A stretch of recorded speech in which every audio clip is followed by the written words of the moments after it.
Your Honor, can I have a few manifestations, Your Honor? Please. A few minutes of?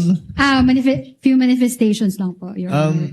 Yes, ma'am. You may do so. Actually, Your Honor, would like to ask this court to not allow side comments like, I was about to spank her, yung mga, I was about to lecture her, kasi yung mga ganun ho, Your Honor. Wala ho yung lugar dito sa courtroom. Because we are all lawyers here, we are all professionals. Igalang naman ho natin yung kapwa natin na lawyer. Halimbawa, at kagaya nito, mas matanda ho sa akin si Attorney Kapunan. Maybe she has more years of experience. She has 48 years, I have 15. We should learn to respect each other and refrain from making side comments, so Your Honor. And that was captured by the media po.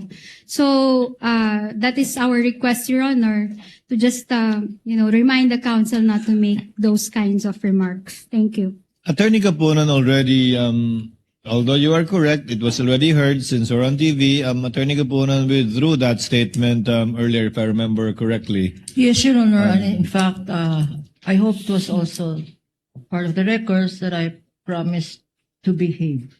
Thank you po. Yes. Thank you, Your Honor. Thank you to both parties. So can you continue, Attorney Christine? Yes, Your Honor.